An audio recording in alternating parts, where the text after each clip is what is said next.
Para todos, o professor Celso Nisquet é diretor-presidente da Associação Brasileira de Mantenedoras do Ensino Superior, ABMS. É secretário executivo do Fórum das Entidades Representativas do Ensino Superior Particular, presidente da Metal Red Brasil, vice-presidente do Sindicato das Entidades Mantenedoras de Estabelecimento de Ensino Superior do Rio de Janeiro, SEMERGE, doutor em Inteligência Artificial, fundador e reitor do Centro Universitário Unicarioca, membro da Academia Brasileira de Educação e do Conselho do Centro de Integração Empresa-Escola CIEE do Rio de Janeiro, e também do Conselho Curador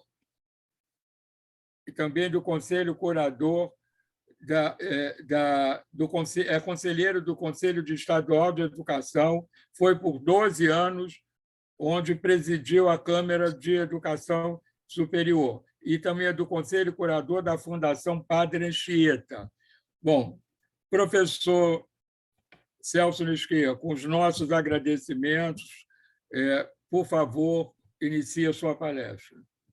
Muito obrigado, doutor Carlos. Quero saudar o presidente, doutor Paulo Mota, e também todos os membros da academia, na pessoa do querido amigo Antônio Carbonari Neto, e também agradecer ao mais querido ainda, Antônio Freitas, pelo convite. Temos a honra, eu e Freitas, de sermos confrades em uma outra academia, na Academia Brasileira de Educação. Então, eu sou um defensor do associativismo, especialmente das academias como fontes de conhecimento, de indagações e de debates, e eu tenho certeza que a Academia Brasileira de Ciências da Administração exerce esse papel de forma muito digna. Então, é com muita alegria que eu hoje estou aqui para conversar com vocês. Eu falo conversar mesmo, porque eu trarei aqui algumas questões, alguns dados, talvez algumas dúvidas bem colocadas sobre como tem evoluído recentemente a educação superior privada, especialmente à luz do que vem acontecendo, do que aconteceu pós-pandemia, que realmente eu considero que vivemos hoje uma enorme transformação que traz um desafio muito grande para os gestores de instituições educacionais. Sendo essa uma academia de ciência da administração, eu quero trazer à luz o que nós temos feito. Quando eu falo nós, aqui eu vou exercer alguns papéis. Eu tenho um boné, claro, como fundador, reitor da Unicarioca, uma instituição já com 33 anos de existência aqui no Rio de Janeiro, que já teve, inclusive, a honra de receber alguns acadêmicos. Eu percebi aí que a professora Leila Félix do Nascimento é acadêmica, o nosso querido Wagner Siqueira também já esteve várias vezes, inclusive fomos conselheiros estaduais de educação juntos. Então, é uma instituição do Rio de Janeiro, de 33 anos, mas eu também ocupo atualmente a presidência da Associação das Mantenedoras de Ensino Superior e exerço também o papel de secretário executivo do Fórum, onde atuam hoje 10 instituições representativas do setor. Então, eu tenho um papel, uma responsabilidade muito grande, e é nesse papel, como Fórum das Entidades Representativas, que eu quero trazer essas discussões, principalmente no que se refere a políticas públicas para lidar com toda essa transformação. Eu queria começar provocando a reflexão, trazendo aqui um esquete do Porta dos Fundos no próximo slide. Vamos ver se todos conseguem assistir. Eu peço a ajuda da professora Ana Maria para passar o próximo slide. Professor, já cliquei. Eu estou vendo ainda o primeiro. Pronto. Agora sim. Agora sim. E esse clique eu acho que abre o vídeo. Engraçado, ele era... Ah, tá, por favor. Clique aqui embaixo. Isso. Tá, olha quem chegou aí. Eu posso saber onde é que a senhora estava? Eu? Lugar nenhum. Lugar nenhum, não pode sentar. Que lugar nenhum, filha? 6 horas fora, em pleno domingo, não atende celular, não dá sinal de vida. E fala que tá em lugar nenhum? Que negócio é esse? Mãe, a bateria acabou. Conta outra. Tu não desliga esse celular aí desde 2016. Fala a verdade, onde é que você estava? Tava fazendo vestibular. O quê? Eu não acredito nisso. Vestibular, depois de tudo que a gente fez por você. Não é possível, a gente investiu tanto em você. Os melhores celulares, os melhores pacotes de dados, os melhores professores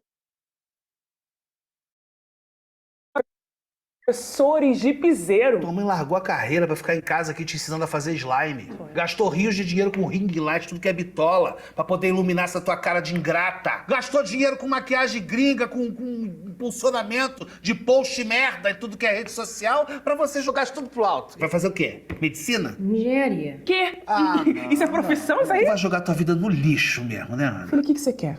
Olha pra mim, o que você quer da vida? Você quer se arrumar todo dia pra ir pra um trabalho? É isso? Colocar um crachá e comer uma comida aquilo? Quer ganhar salário uma vez no mês? Quinto dia útil você vai lá e recebe? É isso que você quer? Isso é vida? Minha filha, a gente lutou tanto pra você não acabar igual teu irmão lá, tendo que pagar pela comida que ele come. Gente, eu não ligo. Eu gosto de ser útil pra sociedade. Ah, vira essa tua boca pra lá, o nome de São Carlinhos Maia. A gente sonhou tanta coisa bonita pra você. Viagens pra Orlando com a GK, um quartinho colorido, pra você guardar suas balinhas de gelatina. Não é isso que você gosta? Acabou. Ó, virou poeira. Agora vai viver uma vidinha mediana, num apartamentozinho, tendo que ficar o mês inteiro lá na fila da caixa pra pagar boleto. É isso que você queria? Posso falar uma coisa nisso tudo? Quer falar mais o quê? O que ela quer falar? Vai prestar concurso público, é isso? Não. Só queria falar. Vocês foram trollados pro meu canal! Ah, meu Deus! Ai, gente, vocês viram que eles acreditaram? E, ó, gente, não esqueçam que na semana que vem tem minha avó. Eu vou trollar ela falando que o bacalhau dela tá muito salgado. Amor, tô passando mal. Um beijo! E continua filmando, continua com seu like no canal. Continua filmando, mãe. continua like. Ai, socorro, tá morrendo! Ai, socorro! Ativa o sininho.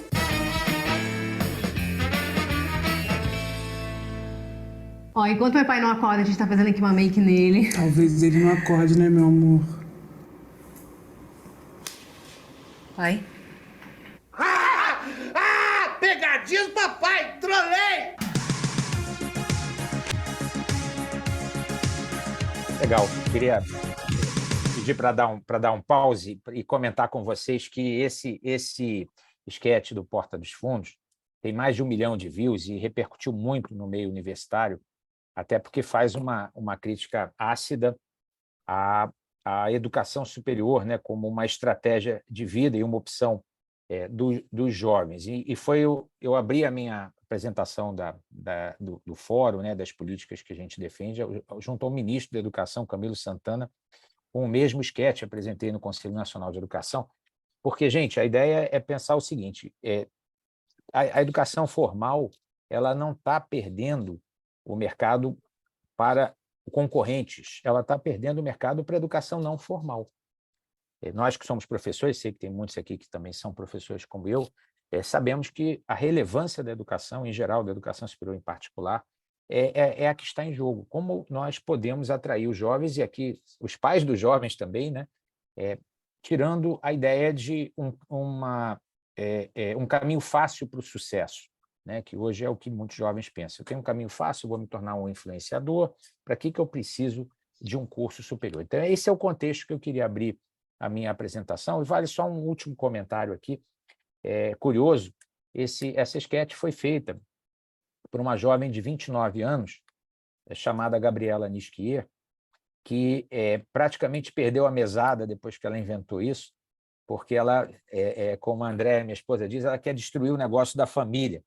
Ela fez aqui uma ironia e detonou tudo o que nós acreditamos aqui como um futuro, né, que tem que ser construído a partir de uma educação formal. Brincadeiras à parte, é muito criativa, sem dúvida nenhuma, mas é uma crítica que repercutiu e precisa repercutir no nosso espírito.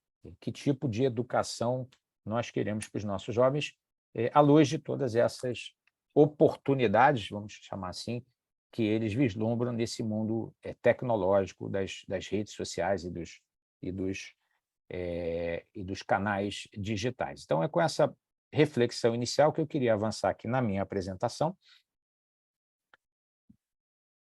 Engraçado, eu clico e ele...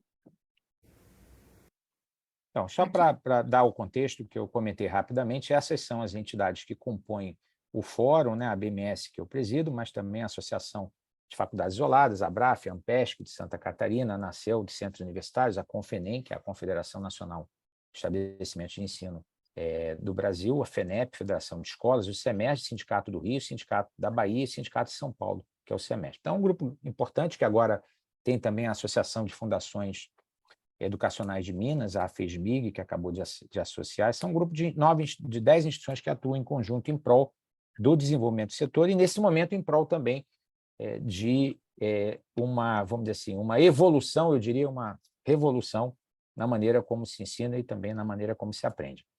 Continuando aqui a próxima transparência, que agora se chama slide,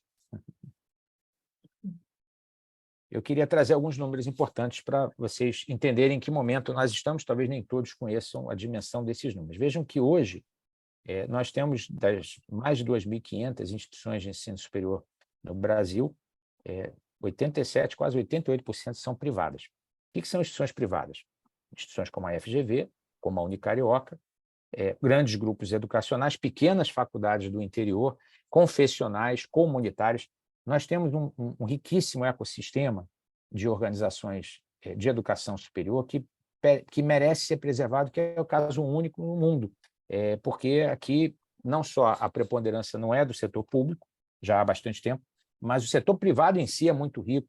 São pessoas ou organizações que resolveram empreender, desonerando o Estado, investindo seus próprios recursos na oferta de um serviço que, se o Estado fosse oferecer, teria que fazer investimentos de centenas de milhões de reais ou até de bilhões.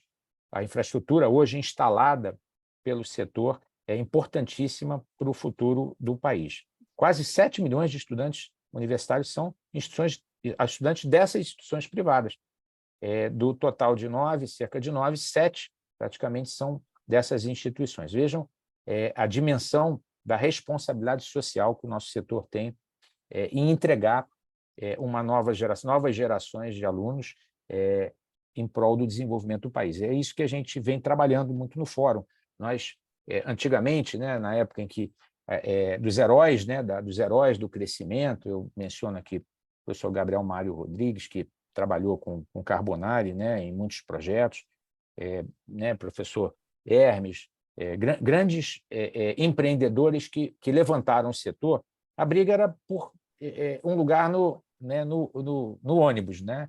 Essa era a briga. Hoje, praticamente, o ônibus é nosso. Então, nós temos que devolver à sociedade, em termos de projetos e responsabilidade social, um pouco do crescimento que esse setor teve até aqui, né? Quero mostrar também que esse crescimento se deu de forma desigual entre modalidades. É a próxima apresentação, a próxima transparência, slide que eu trouxe.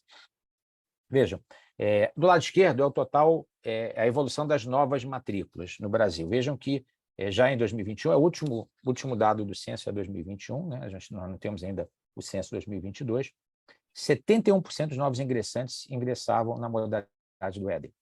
E eu quero aqui falar em modalidade contra a tese que eu defendo também, do professor Antônio Freitas, de que a gente tem que parar de falar em modalidade, falar em metodologia, né? Em educação mediada por tecnologia. Eu concordo, mas a regulação ainda divide em modalidades. O EAD teve um crescimento fabuloso, né, acumulado, né, só de 2020 a 2021, como está ali, 24%, né, um acumulado desde 2013 de 22% ao ano, e o crescimento total das matrículas, o presencial não acompanhou esse crescimento, e o crescimento total mostrou no ano passado, quer dizer, no último ano do censo, em 2021, que já temos 51% de estudantes universitários na modalidade EAD. Essa é a realidade. Pela primeira vez, o EAD ultrapassou o presencial na quantidade de alunos inscritos em programas universitários. É impressionante isso, pelo tamanho, pelo volume, pela transformação rápida que aconteceu na última década para cá. Isso foi antes da pandemia. Vejam no próximo slide que eu trouxe alguns dados sobre o que o aluno pensava e o efeito da pandemia. Por exemplo, quando a gente pesquisou em 2017, a BMS, quem quer presencial, quem quer EAD, só 19% considerava o EAD como uma opção. Já em 2020, antes mesmo da pandemia, a mesma pesquisa já mostrou um equilíbrio, 40% dos alunos aceitariam uma opção de EAD. Pós-pandemia, em 4 meses, passou para 78% a adesão ao EAD, uma adesão distribuída, vejam, por todas as regiões do país, né? Uma lógica que não mudou conforme se selecione a região do país. É uma transformação rápida de mentalidade do aluno. E, naturalmente, a BMS foi tentar entender e compreender e criar ferramentas para que as instituições pudessem se adaptar a essa transformação. Então, no próximo slide, eu introduzo aqui para vocês o conceito que foi desenvolvido pela BMS, que é um conceito simples de entender. Se nós dividirmos, né, a experiência educacional num contínuo espaço-tempo, né, uma certa relatividade aqui de espaço-tempo, a gente pode dizer que, em termos de espaço, a atividade ou ela é presencial ou ela não é presencial, ela é virtual. Em termos de tempo, a atividade ela é síncrona, acontece simultaneamente com todos no mesmo lugar, ou ela é assíncrona, acontece no tempo que o aprendiz deseja. E aí nós, com essa divisão, criamos 4 tipos de quadrantes, como a gente chama, de possibilidades didático-pedagógicas. Ou todos no presencial síncrono estão numa sala ou num laboratório ao mesmo tempo, e até a década de 70 a educação no Brasil era isso, não tinha nem o EAD. Ou, e aí, historicamente, o quadrante VA, virtual assíncrono, foi criado quando criou-se o EAD, ou seja, o material fica lá disponível para o aluno consultar a qualquer hora, de qualquer lugar. É o virtual assíncrono. E aí, durante a pandemia, surgiu isso que a gente está vivendo aqui, que é o virtual síncrono, todos distantes, mas ao mesmo tempo juntos, aqui no Zoom. E um quarto quadrante, muito desconsiderado, mas que tem importância crescente, que são as atividades presenciais assíncronas, que são aquelas que o jovem pode exercer a qualquer momento no trabalho, numa pesquisa de campo, num estudo, por exemplo, na biblioteca, né, individual. Muita gente esquece que isso também é uma atividade que merece consideração. Então, se nós considerarmos todas essas possibilidades, vejam que a gente saiu de um modelo, um paradigma exclusivo de um quadrante presencial síncrono para um modelo de vários quadrantes. Para nós, o hibridismo, como alguns chamam, significa o uso de 2 ou mais quadrantes numa experiência de aprendizagem, num curso, num projeto, numa pesquisa, em qualquer atividade acadêmica tradicional. Então, para nós, e essa abordagem que a gente defende, o futuro está na combinação de quadrantes híbridos dentro de uma mesma estratégia didático-pedagógica. Mas nós fomos perguntar para o aluno o que ele quer, né? Não basta o que a gente acha. E aí, no slide seguinte, eu trouxe a pesquisa que a BMS fez, e foi simples, a pergunta foi, se você tem 100 horas do seu tempo, jovem, como é que você distribuiria em atividades? E vejam que só 45% quer aula presencial síncrona. Ele daria 45% do tempo a uma aula tradicional, uma sala de aula tradicional, um laboratório tradicional com aula expositiva, e o resto ele distribui. Ele quer conteúdo no ambiente virtual de aprendizagem, ele quer também a possibilidade de aulas remotas, para o dia em que ele não puder ir até a instituição, ou para ter aula com professores de fora do país, né, em tempo real, de forma síncrona, e ele quer também 23% atividades ligadas a projetos, a extensão, a prestação de serviços, por exemplo, a outras atividades que não dependam de sala de aula presencial síncrona.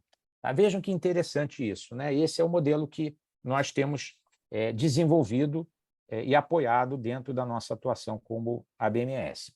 Seguindo o slide,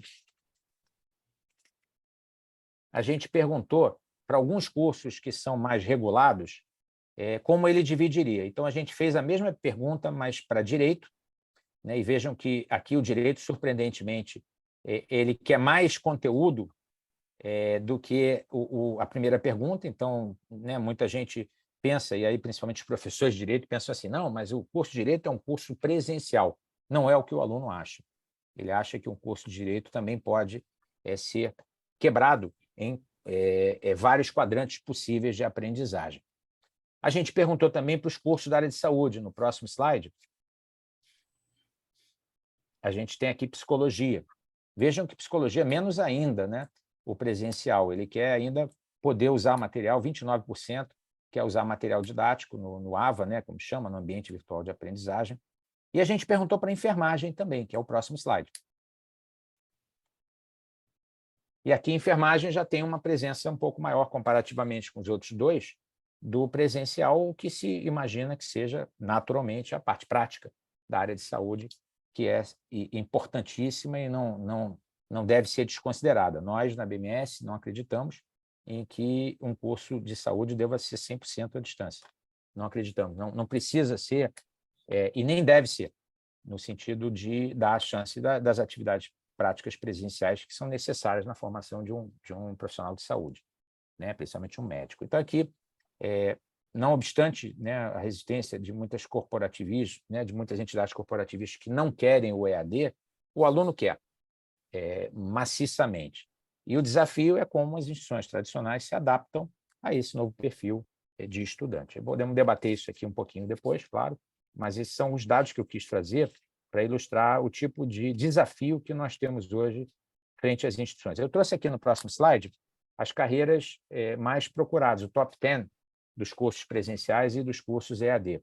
Então, veja que no top 10 presencial, não surpreendentemente, Direito, Psicologia e Enfermagem, que são cursos ainda regulados, não são cursos autorizados para o EAD, inclusive há um grupo de trabalho no MEC, que a BMS faz parte, discutindo como será e se haverá a possibilidade de autorização de novos cursos de Direito, Psicologia e Enfermagem na modalidade EAD.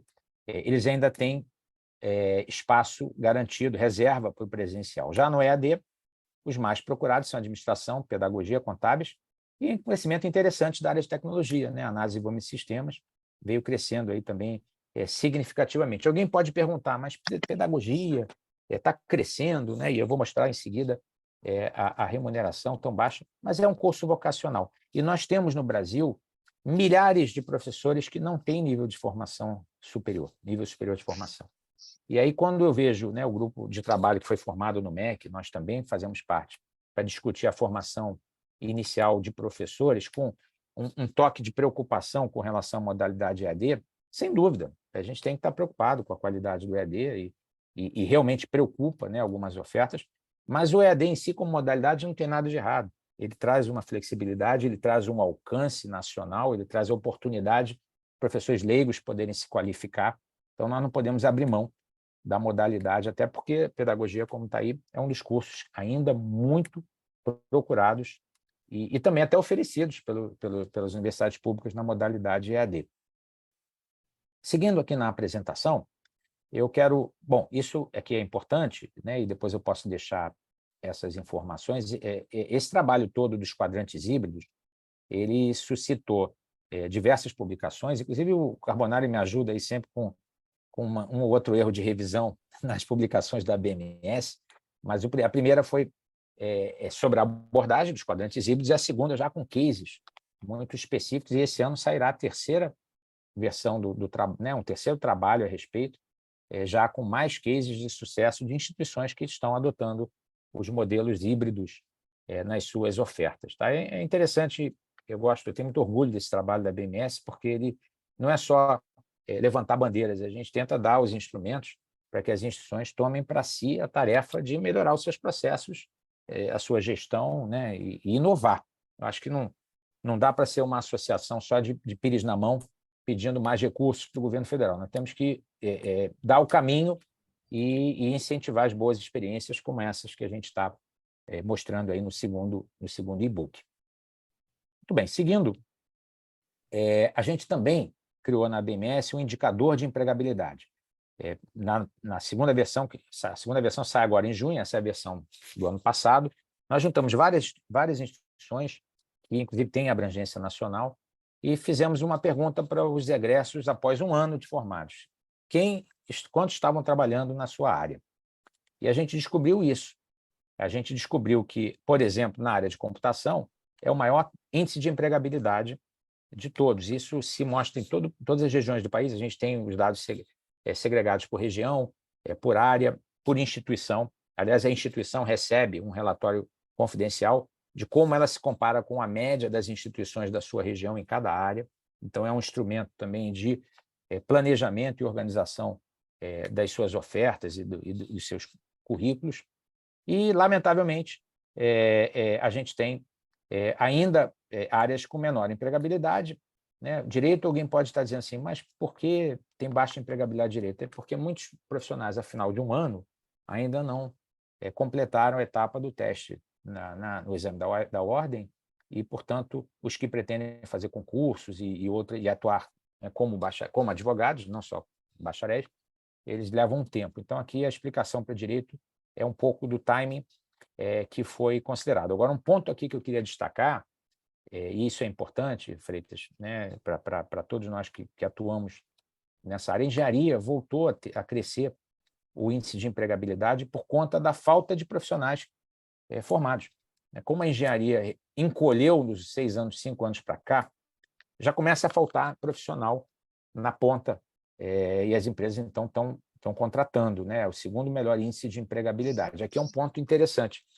Vai voltar, porque começa a faltar profissional na ponta, começa a ter demanda na entrada dos jovens na universidade. Então, a despeito da brincadeira lá da menina do esquete do Porta dos Fundos, que vai fazer engenharia, e diz, mas para quê? Você quer ganhar salário para o resto da vida e tudo? De fato, os salários, eu vou mostrar na slide seguinte, eles são bons, comparados com a média. Vejam, aqui é a renda desses profissionais após um ano. Maior renda, a renda média 3.800, depois de um ano de formados, mas a área de computação tem 5.200. A área de engenharia tem 4.400.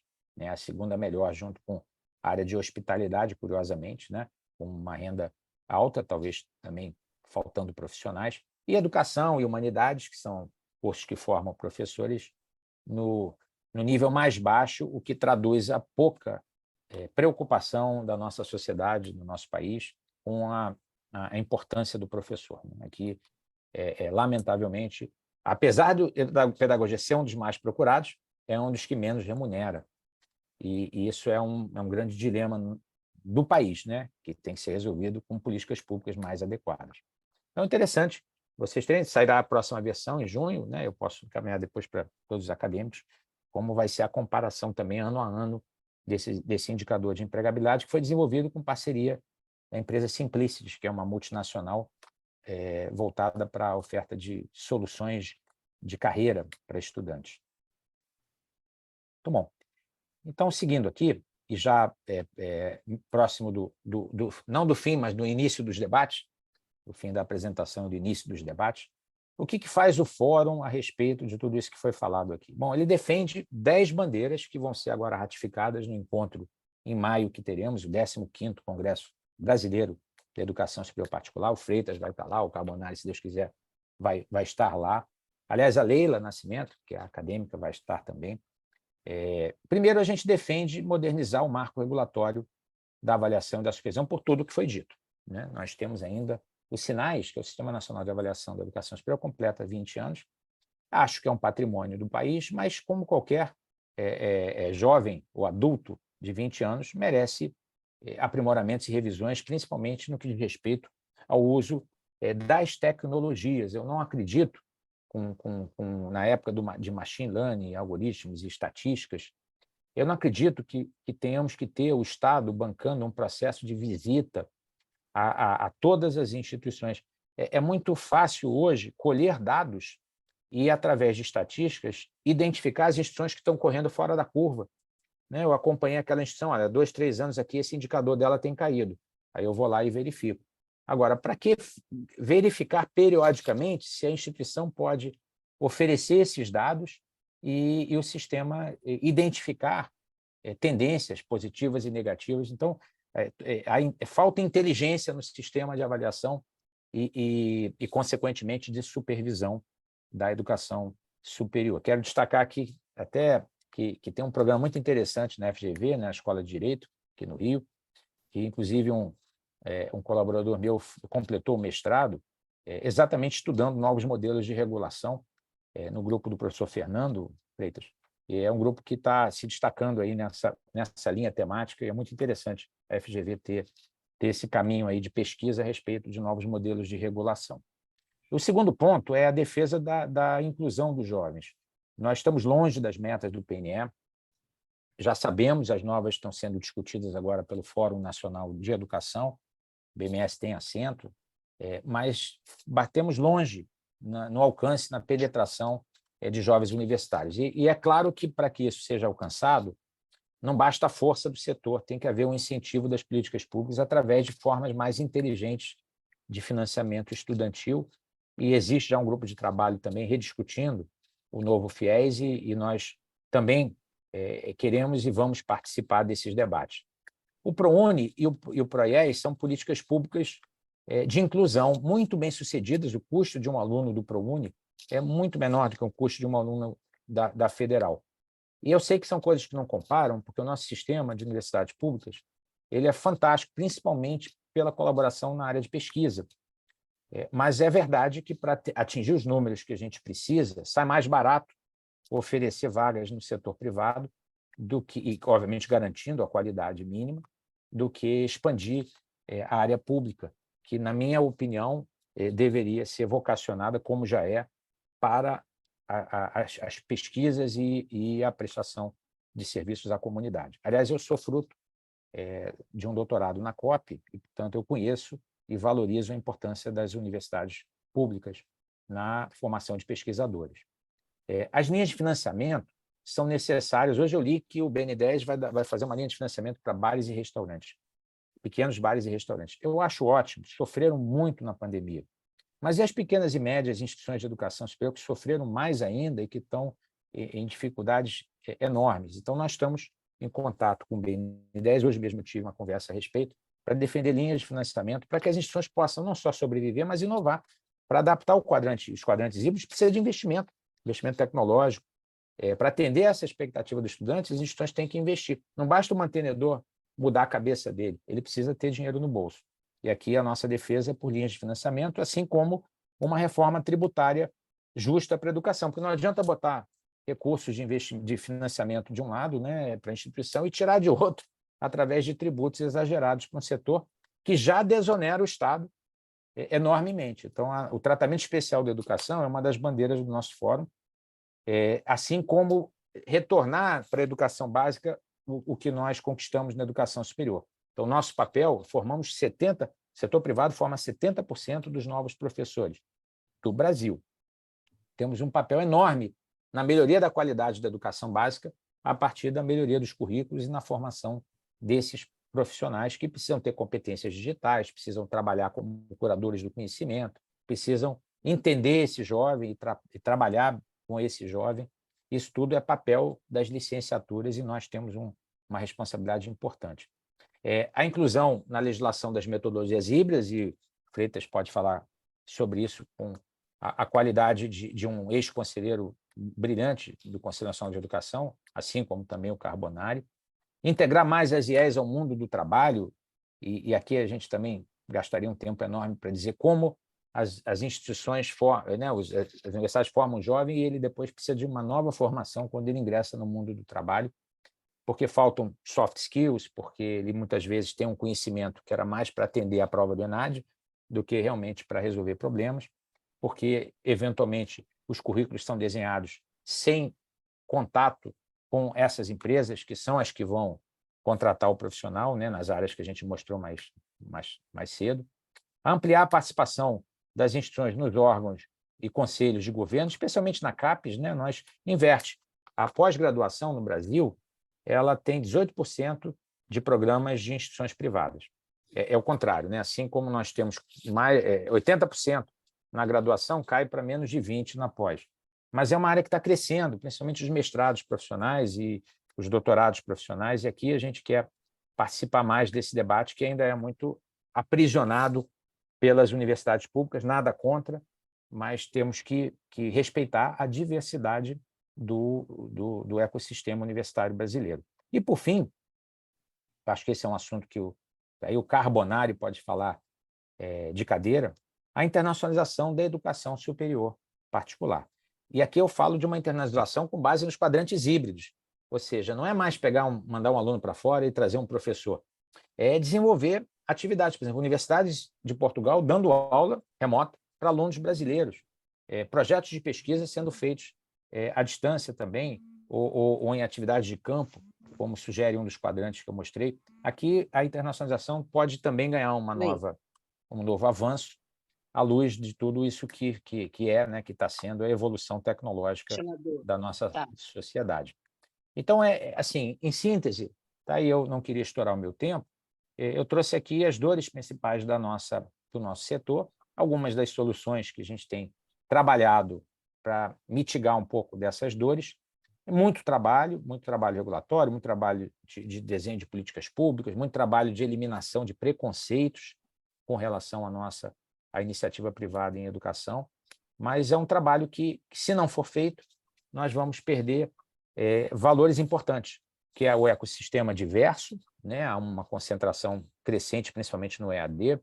A dificuldade das pequenas e médias vai eliminar, né, o papel social que muitas faculdades do interior exercem naquela região. Então, nós lutamos para que o ecossistema, dentro das regras de mercado, porque ainda não revogaram a lei da oferta e da procura, muito menos a macroeconomia e a microeconomia e as leis gerais da competitividade. Mas, dentro de uma competitividade saudável, nós defendemos que o nosso ecossistema tem um valor intrínseco que deve ser preservado à luz dessas mudanças tecnológicas e culturais que têm acontecido na nossa sociedade. Então, gente, é isso. Espero que eu tenha contribuído aí para as reflexões da academia e me coloco à disposição para as perguntas que surgirem. Muito obrigado e agradeço à professora Ana pela gentil paciência aí de passar a minha apresentação. Muito obrigado. Tranquilo, vou parar então, prof, peraí. Eu tenho uma pergunta. Pois não. Carlos Roberto. Bom, você está me ouvindo bem? Sim, estou ouvindo bem. Perfeito. Olha só, toda a minha formação foi em instituição privada, ou seja, eu fiz graduação e mestrado na EBAP-FGV. E comecei a ministrar aula e ministrei durante 35 anos na Estácio Sá, desde que ela começou como faculdade integrada, né, com o Dr. João Shoa, até ela passar à universidade, onde eu fui pró-reitor. Depois, quando ela abriu o capital, e aí o Carbonari também pode falar bastante, Cadanguera, quando ela abriu o capital, eu saí do ensino, fui para o negócio, e como diretor da área de gestão e negócios. Então, eu vivenciei muito toda essa mudança. Por outro lado, a minha experiência, eu sou um dos fundadores da Comissão de Valores Mobiliários, onde eu fiquei lá 25 anos. E aí o que acontece? Quando eu fui fazer a minha tese de doutorado na Universidade de Rennes, foi recente, né? foi aprovado, e foi exatamente o impacto do ingresso das empresas de capital aberto no ensino superior brasileiro. E nós sabemos que houve um grande impacto. Isso tudo que você apresentou de dados estatísticos, eu estudei, né? O que eu queria ver, qual seria a sua opinião, como equilibrar as demandas do mercado, porque quando você abre o capital, você tem um investidor, ele, no fundo, ele quer saber da remuneração do capital dele. Ele não está preocupado onde ele está investindo, qual é a razão, o objetivo, se é social, se não é. Né? E como equilibrar isso com as demandas da educação. Porque o que acontece? O que acontece é que, às vezes, a gente começa a perceber, e isso eu vivenciei, um excesso de cortes. Vai cortando gasto, vai cortando gasto. Só que a gente sabe que o corte ele tem um limite. A partir de um determinado momento, você começa a perder qualidade, porque aí você, às vezes, tem que demitir professores de alto nível. Enfim, qual é a sua opinião? É apenas a sua opinião, e qualquer um dos colegas pode colaborar também. Como equilibrar isso, né, entre as demandas de uma educação de qualidade com as demandas de um investidor que quer apenas ver o dinheiro dele bem remunerado? Perfeito. Eu acho que a pergunta é excelente e na verdade, eu diria que é um programa de pesquisa, né? Encontrar o equilíbrio adequado entre o interesse do capital e o interesse da sociedade. Do ponto de vista do interesse da sociedade, a Constituição é clara, né? Cabe ao Estado a supervisão da qualidade, né? A criação de indicadores mínimos e o acompanhamento dessa qualidade.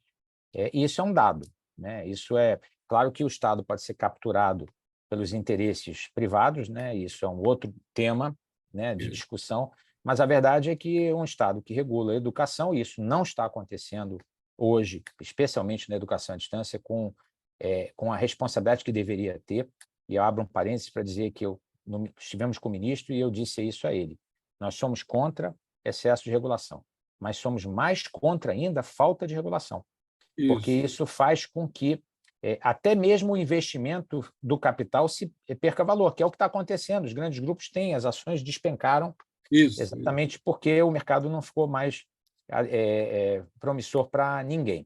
Então, eu acho que o equilíbrio quem dá é o Estado, estabelecendo os padrões mínimos de qualidade que precisam ser acompanhados. Agora, educação é um investimento de longo prazo.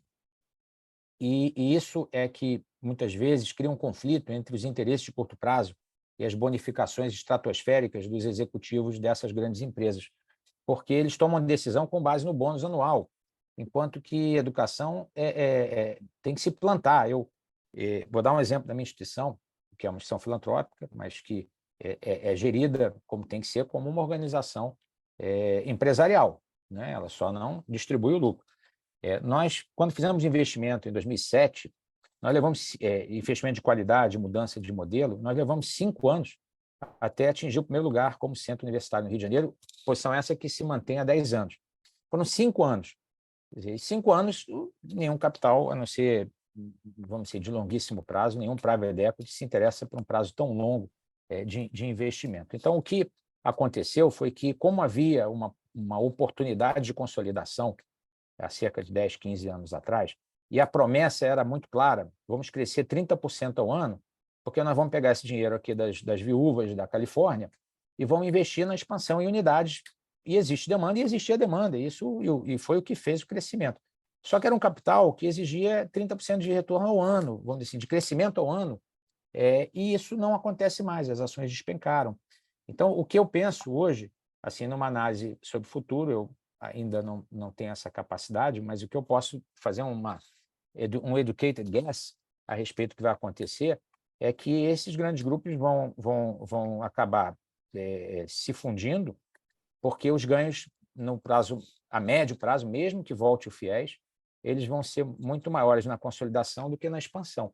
Então, eu acho que nós vamos assistir aí, já sabemos que vários IPOs que foram feitos não renderam, né? E muitas instituições mais recentes que fizeram IPO, hoje as ações valem 1/3 do preço ou menos. Então, eu acho que os grupos vão, entre eles, né, vão se consolidar. Há espaço exatamente para os projetos diferenciados, e quero citar aqui a Must University, exatamente como um projeto focado na pós, né, com uma necessidade concreta, né, de qualificação de profissionais brasileiros de nível de mestrado e doutorado, com uma base tecnológica. Então, está aqui como eu digo, né, que o raio caiu várias vezes no mesmo lugar com Carbonari, porque ele navegou a onda da expansão baseada nos relacionamentos lá no Conselho Federal de Educação. Então, ele ia lá, eu estava lá, ele estava lá também, eu estava conversando. Então, abriu um monte chamava carta consulta, depois, né, eram os credenciamentos. Então, o Carbonari expandiu. Aí veio a onda do capital. Ele navegou a onda do capital inteligentemente e explodiu o negócio dele. E agora ele está indo para o foco, que é o que eu acho que vai acontecer. As instituições vão buscar os seus nichos, as marcas premiums, porque hoje, vocês sabem, só existe mesmo como algum valor os cursos de medicina, e logo, logo esse valor acaba porque o protocolo vai abrir. Em 120 dias abre o protocolo. Então, nem o valor da medicina mais sustenta o valor de um grande grupo.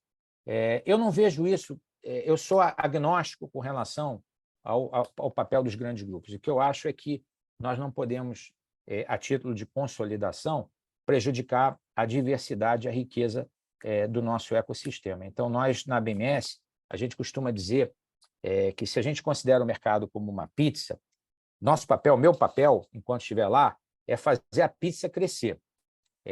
Brigar por pedaço de pizza não é o meu papel, eu não posso assumir essa tarefa e também nem legalmente poderia, né?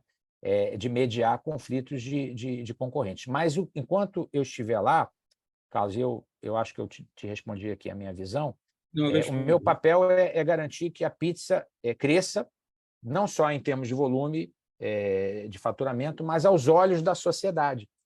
porque aqui também é a defesa que a gente faz, a advocacy que a gente faz junto aos órgãos públicos, para que o setor seja bem visto e que possa participar das decisões que são aquelas que vão nos afetar. Agora, sobre o futuro, eu acho que nem o FIES salva. Tá? E, sinceramente, eu não vejo o FIES crescendo rápido.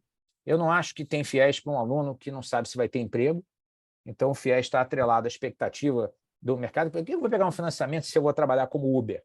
Né? Eu preciso ter uma expectativa de que eu vou ganhar dinheiro. Então, para curso de medicina, está claro, sem financiamento, não, né, a pessoa com menos condições não consegue estudar. Mas, para outros cursos, eu acho que o FIES não funciona mais, a menos que ele tenha um caráter diferente, que ele perca esse caráter financeiro e ganhe, de novo, um caráter social em que o governo, a sociedade, tope perder dinheiro. Tá bom, eu não vou receber de 100%, vai ter uma inadimplência alta. Agora, esse cara vai estar trabalhando, vai estar gerando renda, vai estar pagando imposto, vai estar criando empresas. O retorno para um financiamento estudantil não é só ter de volta o que o cara recebeu, é o que ele vai dar para a sociedade em termos de geração de receita e tributos. Então, essa visão social é o que eu acho que falta para a gente parar de implicar. Não tem FIES 100%, tem que ter um fiador aqui, tem que ter um fiador. Gente, o cara está a fim de estudar, ele não quer ser influência, que nem a menininha lá na entrada.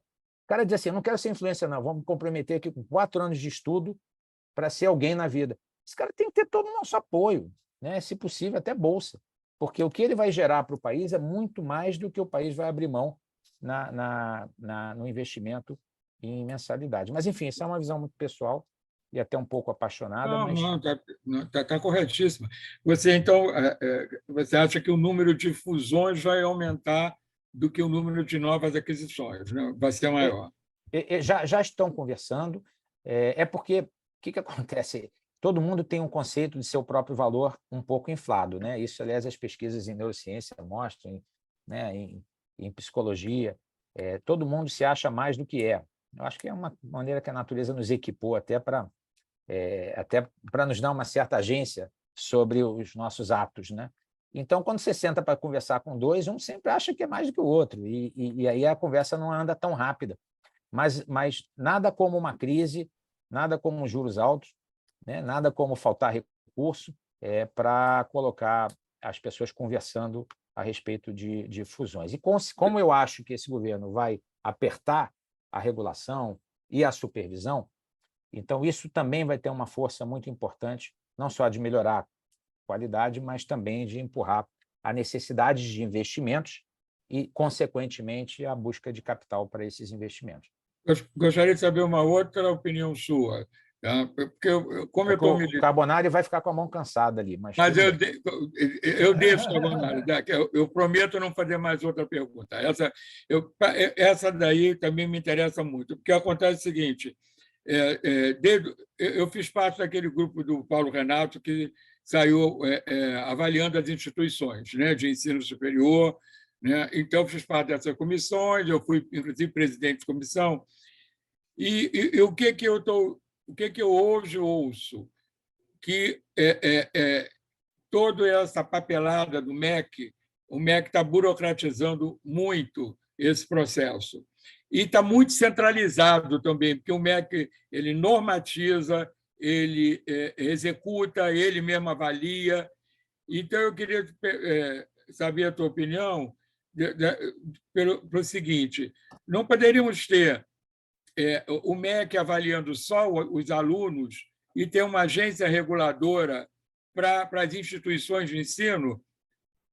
Certo, essa é uma ideia muito boa, que vem em volta, né? e que inclusive, foi o objeto da dissertação de mestrado do Dr. Leonardo Mira, esse que eu me referi, que foi um aluno da FGV Direito, né, do Rio, muito bem orientado pelo professor Fernando. O que acontece? Esse modelo na saúde, né, e a Fundação Sesgan Rio foi pioneira de um modelo de acreditação em saúde no Rio, com o professor Serpa, o Ezio Cordeiro. Esse modelo ele pode funcionar e ele tem casos emblemáticos, como nos Estados Unidos, e mais recentemente eu visitei lá a agência A3S, que é a agência reguladora em Portugal, e eu acredito, em síntese, né, para todos entenderem, eu acho que o ato de ingresso e o ato de desligamento de uma instituição são atos da sociedade e do governo, não podem ser delegados. Quer dizer, quem é credenciado e quem é descredenciado é um ato do governo, como instituição. Agora, a permanência daquela instituição no sistema pode ser parcerizada com a FGV, por exemplo, Fundação Dom Cabral, e outras que se habilitem como agências acreditadoras, né, que é um nome que se usa, e elas podem, e a instituição voluntariamente adere a uma agência dessa, enquanto ela puder manter os indicadores adequados, acompanhados por essa agência acreditadora, ela continua permanecendo no sistema. Eu acho que essa é uma divisão interessante de tarefas, né? O Estado permite, né, quem entra, né, acompanha quem entra e quem sai, e a sociedade, através dessas agências que são autorizadas pelo Estado e acompanhadas pelo Estado. É muito melhor você acompanhar 10 agências acreditadoras, né? Não precisam nem ser autarquias, podem ser como a FGV, que tem um braço, como a Fundação Sesgan Rio, quer dizer, como outras que se habilitam a trabalhar como reguladoras, né? Com acompanhamento da qualidade, como já existe uma associação de MBAs, o Freitas me corrige, existe uma associação de escolas de negócios que tem esse papel e que a FGV, inclusive, eu acho que se filia a ela e, periodicamente, ela é acompanhada. Eu acho que isso funcionaria muito bem, mas nós estamos num governo em que cargo tem valor, né? E, portanto, o risco hoje, com o atual governo, é muito mais a volta do INSAIS, que foi uma proposta do governo anterior, do PT, que era criar um grande órgão, uma grande autarquia, com muitos cargos e muito concurso público, para fazer um acompanhamento que, como eu disse, na minha opinião, pode ser feito todo estatístico, com base em indicadores, né? Um grande mapa, né? Um painel ali, piscou uma luz, olha, a faculdade de Guaratinguetá aqui, caiu o número de doutores, vamos acompanhar. Né? Aí, mais um ano, caiu de novo, opa, agora eu vou fazer um acompanhamento. Quer dizer, em vez de você obrigatoriamente visitar periodicamente todo mundo, acompanhe os indicadores. Se a instituição estiver subindo, vai visitar por quê? Né? Então, eu acho que tem muito a se fazer de modernização, mas nós não estamos num ambiente político atual para esse tipo de iniciativa que você sugere e com a qual eu concordo, inclusive. Bom, Carbonari, antes que você fique com o braço dormente, eu paro de perguntar. Depois o Freitas. Não, eu quero ser bastante rápido, mas já faço uma historinha rapidinha aí, eu quero ouvir o Freitas também. Né? Então, é o seguinte, eu fiz a minha primeira SA por necessidade de dinheiro. Eu comecei a expandir um campo, 2, 3, a região de Campinas, né, no interior. Chegou uma hora, tinha lá 20 mil alunos. Eu vi, e agora? Como é que eu vou arrumar um outro prédio em outra cidade? Não tem mais. Quando surgiu o professor Gabriel, que era o dono e reitor da Anhembi Morumbi, falou, quer que eu entre sócio? Eu falei, pô, meu, eu preciso. Ele fez um valor, eu peguei esse dinheiro e pus para dentro da instituição. Eu não pus um tostão na minha mão. Paguei as dívidas que tinha, aí começamos. E contratei o Banco Pátria, que já assessorava o Gabriel, para fazer o IPO. 3 anos de contabilidade internacional. Quer dizer, tem que arrumar, não tem conversa, e bem. Fomos para a Bolsa de Valores em 2007, entrou quase R$1 bilhão. Aí eu saí comprando faculdade, universidade, centro universitário, eu precisava gastar, né? Muito bem. Aí eu fiquei 20 anos praticamente na presidência. Quando eu cheguei a 547 mil alunos, mais de 500 mil de alunos, a Croton estava com o mesmo problema. Cresceu demais e a estrutura dela precisava ser modificada. Aí eu e o Valfrido e o Gabriel nos sentamos e nós fundimos a Croton com a Anguera, que veio a chamar-se Cogna depois. Com 1.100.000 alunos. Então, em 2014, foi a maior instituição do mundo de ensino superior. E até hoje, com 980 mil alunos. É isso. Bom, aí o que aconteceu? Na fusão, eu tinha um contrato de acionista que eu podia sair. Então, eu optei por sair. Evidentemente, eu tinha muitas ações, eu tinha 10 anos de contrato não compete, com bônus, né, anuais. Então, eu recebi 10 anos de salário, 10 anos de 20 salários de bônus, e eu peguei um bom dinheiro e as ações que eu já tinha. Aí, o que eu fiz? Eu vou sair. As ações chegaram a R$38. Eu vendi metade. Elas foram para 24. Eu vendi metade da metade. Quando chegaram a 11, eu vendi tudo. Hoje está menos que 2. Se tiver R$2. Por quê? O grande problema, o Gabriel perguntava, por que na sua mão a Anguera crescia? Né? Tinha índice de qualidade do MEC, 98% de BIA, enfim, CBIA. Aí o que acontece? eu sempre falava de educação. Eu tinha meu e-mail aberto para todos os alunos, 2.000 e-mails por dia, eu respondia, várias pessoas ajudando. Agora, depois as outras aí, falam em EBITDA, ações, participação no mestrado, evaluation, não fala com o aluno. Isso. A nossa empresa educacional tem que falar com o aluno. E eu era o educador. Eu aprendi o que vem a ser EBITDA, múltiplos, evaluation, mas depois. Assim como também ensinei o pessoal do Pátria, que eram meus vices, né, a fazer currículo. Não tinha nem ideia. Bom, aí, como eu tinha a oportunidade de sair, então, em 2014, eu saí. Saí muito bem e tal, eu vou descansar um pouco. Descansei uns 2 meses. Minha filha estava fazendo com bolsa em inglês nos Estados Unidos, eu fiz a bolsa de 4 anos, né? Aquelas instituições com visto. Só que já fazia 2 anos. Aí eu falei, pai, eu voltar para o Brasil não gosto. Se eu perder o visto aqui, eu vou para o Canadá. Tá bom. Agora tem cidadania italiana, quer dizer, pode ir para a Itália também, né? Aí o que eu falei? Procurei um consultor lá, falei, como é que você faz para fazer um college para mim, uma faculdade, um college? Ah, faz isso, cobra tanto, tal. Aí um contador meu, por que você não cria uma universidade? Falei, qual é a diferença aqui? A universidade tem que ter pelo menos um mestrado, então faz 3 aí. 3 mestrados, 3 bachelor, 3 associate. Saiu a master depois de 2 anos. Né? 3 semestres apanhando, corrigindo. E quando foi aprovado em novembro, a carta só saiu no fim de março. Eu perdi mais um semestre. Inaugurei, dia 17 de agosto de 2017. Porém, eu levei 2 inovações nos Estados Unidos. E aí, eu não faço nem empreendimento, são inovações. Primeiro, que todas as disciplinas dos meus cursos são mensais. 40 horas, mais 5 de avaliação. 45 são 3 créditos cada um. E aí? Portanto, eu tenho entrada mensal. Eu tenho entrada de alunos mensalmente. Em mês que entra 200, 400. Agora, em dezembro, entrou 914. Esse mês está entrando 400, em abril. Quer dizer, hoje estou com 5.200 alunos nos programas de mestrado, nos 8 cursos. Quer dizer, eu devo chegar a 8.000 alunos de mestrado no final do ano. Bom, aí começa aquela história. Tem mais dinheiro? Ou vamos ter que fazer um IPO de novo? Então, isso aí já está no front. Estamos preparando uma documentação toda. Por quê? A coisa está dando certo. Eu estou em 14 países, alunos brasileiros ou espanhóis que querem fazer curso em português, e tem o quê? 1% de alunos hispanos que são da Flórida. Eu tenho toda a disciplina em inglês, espanhol e português. Não tenho nenhum aluno em inglês. Não se matricularam. E eu comecei a fazer todo o marketing, a Universidade Brasileira, dos brasileiros da Flórida. Aí pegou fogo. Pois bem, agora estamos começando já. A meta é ter uns 200 alunos até o fim do ano, em espanhol. Flórida. Se tiver 200, eu vou para a Califórnia e vou para o Texas. Ali é mexicano em qualquer lugar. Curso barato, né? Então, eu estou trabalhando com a escala. E a outra segunda coisa que eu inventei como inovação é a tal de boleto. Os Estados Unidos não tem boleto, tem que pagar o semestre à vista. Qualquer um, brasileiro, chinês, não, você vai pagar em 24 meses e o mestrado é 18 meses. Com dos 18 aos 24, você tem que fazer a dissertação. Tem hoje 51 doutores, todos brasileiros, que fazem orientação da dissertação. Está indo maravilhosamente. Eu tenho 85% dos diplomas já reconhecidos no Brasil por universidades e 15% em final de. Portanto, não tive nenhum chabu. É só entrar no portal Carolina Bora e ver todas as dissertações dos nossos alunos. Tem quase 500 dissertações.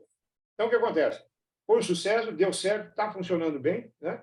Agora, a grande vantagem dos Estados Unidos é o seguinte: eles são mais reguladores que nós no Brasil.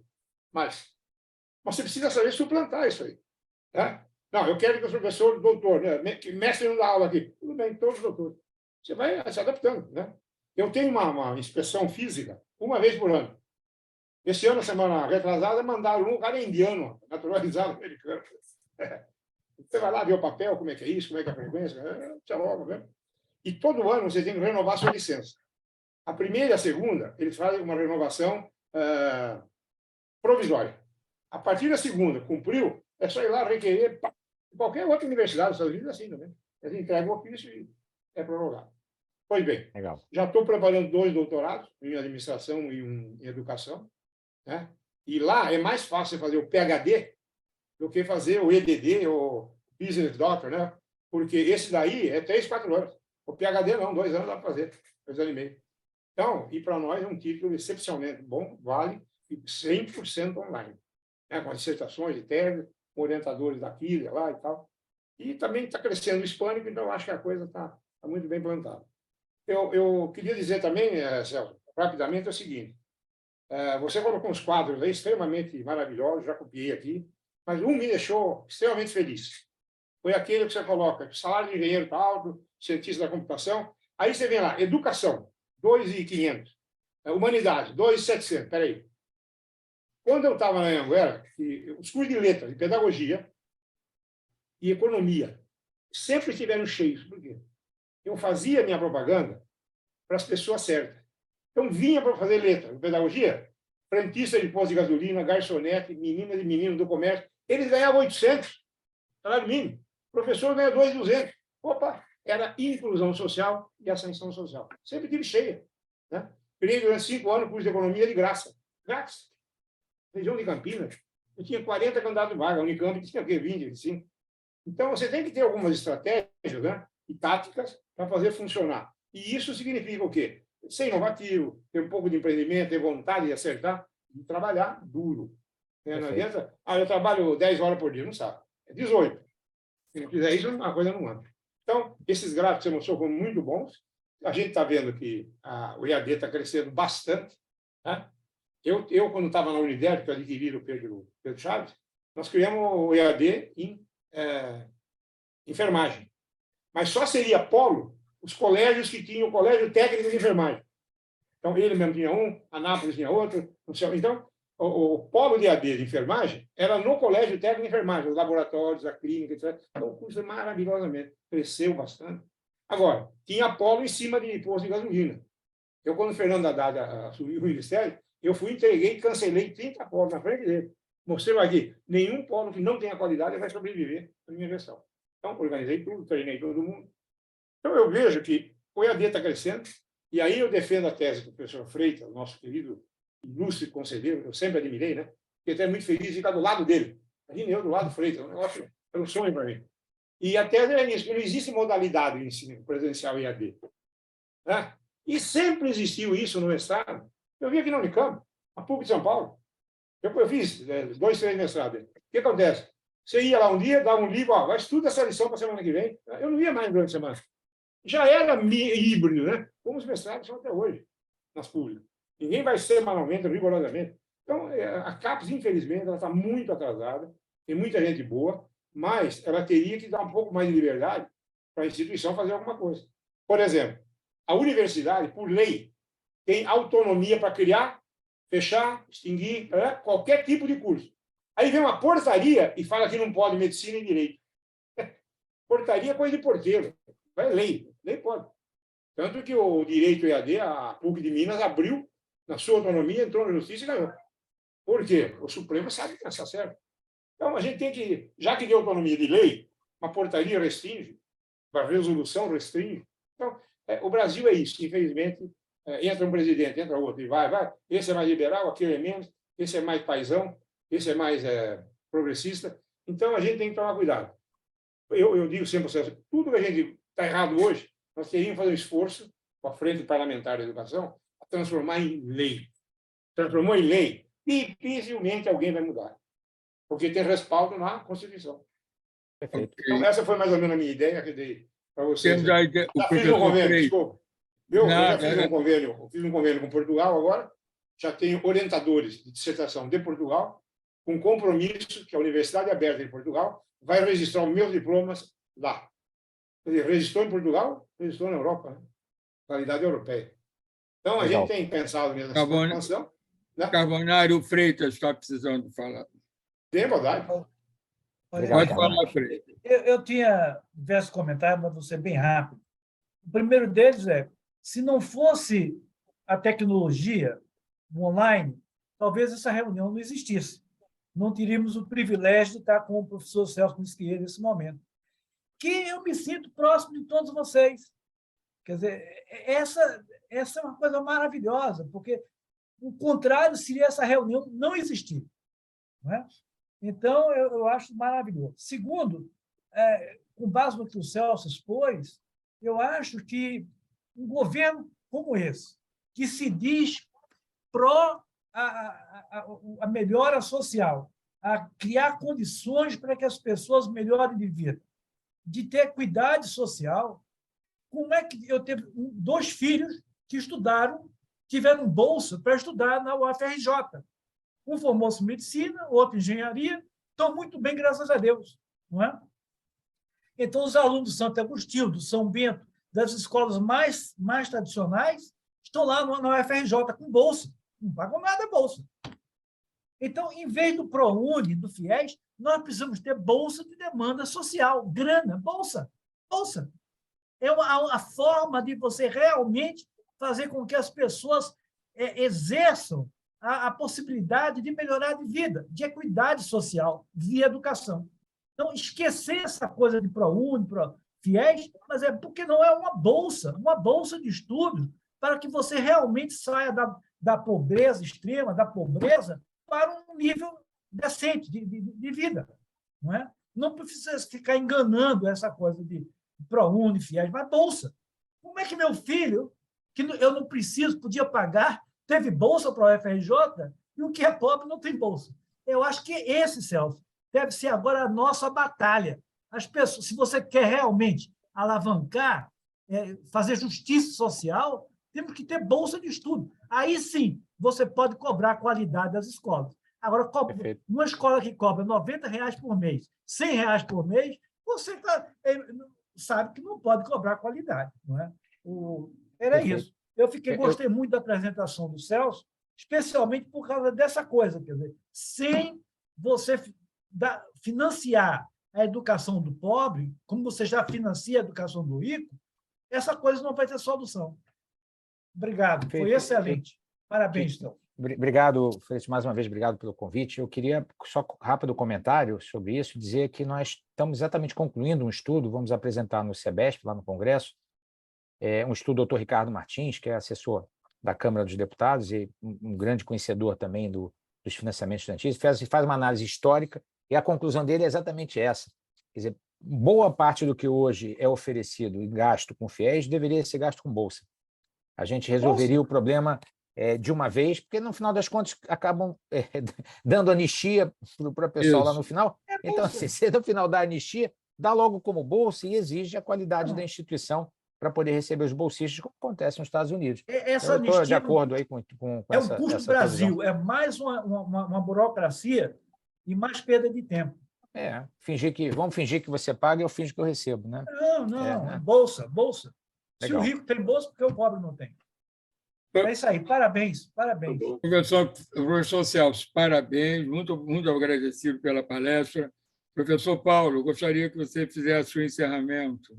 Não, sim, eu acho que foi uma palestra excelente, que encantou todos nós, né? Pelo tema levantado. Eu sempre gostou da área de administração, sempre fico atento às coisas administrativas e essa expansão do EAD, né? Que o pessoal de administração acho que foram pioneiros nisso, né? Foi a área que foi pioneira desde o final do século XVIII e do século XIX, né? Tem uma escola da França, que foi inspirada britânica, só já bem no início do século XIX já tinha 55 mil alunos à distância, né? Que hoje 55 mil alunos à distância já é uma marca, né? Agora, você imaginar, no início do século XIX, ter 55 mil alunos à distância era uma marca monumental, né? Claro, era tudo para carta, papel, indo para o correio, né? Mas sempre penso que a gente também esteve bem. Mas muito bem, o pessoal já passou muito da hora, eu queria agradecer, foi muito bom para a gente, queria agradecer especialmente a disponibilidade do Dr. Celso de vir aqui à nossa academia, né? Essa parece estar disponível depois para outras pessoas que vão procurar a gravação, né? Então, acho que foi uma contribuição excelente para todos nós que estivemos presentes aqui, mas também outros que virão para desfrutar desses conhecimentos. Então, muito obrigado a todos. A gente encerra aqui. Celso, só uma observação. O Paulo falou, para os que quiserem indicar a palestra, por favor, acessem o site da academia, www.abca.net.br. A partir de amanhã, isso já vai estar disponível para aqueles que não puderam assistir hoje, porque, às vezes, tem muita gente que está ministrando aulas, né? Chegando do trabalho e gostaria de ter acesso. Todas as nossas palestras elas são gravadas e são colocadas no nosso site para acesso futuro. Tá certo. Muito obrigado a todos vocês. Tá? Um abraço. Disponha sempre. Querido. Tchau. Obrigado. Obrigado.